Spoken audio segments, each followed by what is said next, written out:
Your Majesty, Melania and I are profoundly honored to be your guests for this historic state visit. Thank you for your warm welcome, for this beautiful weather, your gracious hospitality, and Your Majesty's nearly 7 decades of treasured friendship with the United States of America. This week, we commemorate a mighty endeavor of righteous nations and one of the greatest undertakings in all of history. 75 years ago, more than 150,000 Allied troops were preparing on this island to parachute into France, storm the beaches of Normandy, and win back our civilization.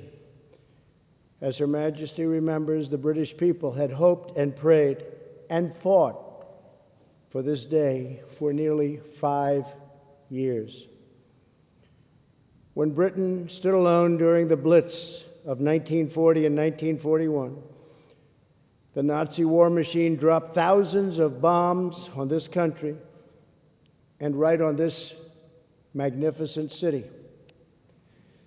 Buckingham Palace alone was bombed on 16 separate occasions. In that dark hour, the people of this nation showed the world what it means to be British. They cleared wreckage from the streets, displayed the Union Jack from their shattered homes, and kept fighting on to victory. They only wanted victory.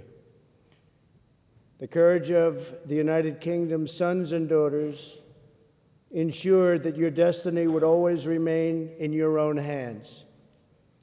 Through it all, the royal family was the resolute face of the Commonwealth's unwavering solidarity.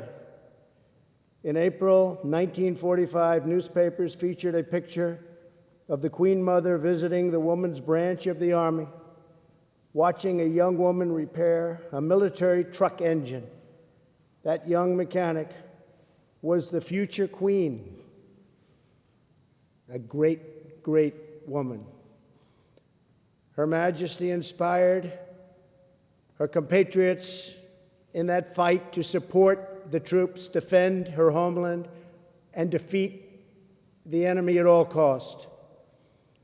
We also pay tribute to Prince Philip's distinguished and valiant service in the Royal Navy during the Second World War.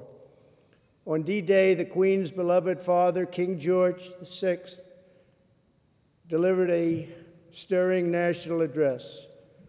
That day he said, after nearly 5 years of toil and suffering, we must renew that crusading impulse on which we entered the war and met its darkest hour.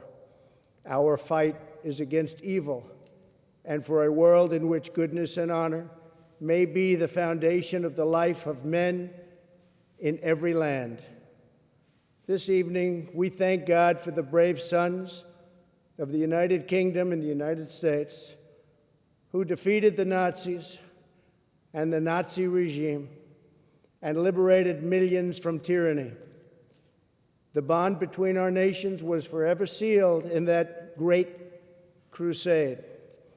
As we honor our shared victory and heritage, we affirm the common values that will unite us long into the future: freedom, sovereignty, self-determination, the rule of law, and reverence for the rights given to us by Almighty God.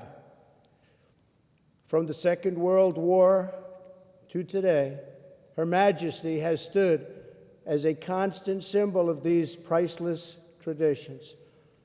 She has embodied the spirit of dignity, duty, and patriotism that beats proudly in every British heart. On behalf of all Americans, I offer a toast to the eternal friendship of our people, the vitality of our nations, and to the long-cherished and truly remarkable reign of Her Majesty, the Queen. Thank you.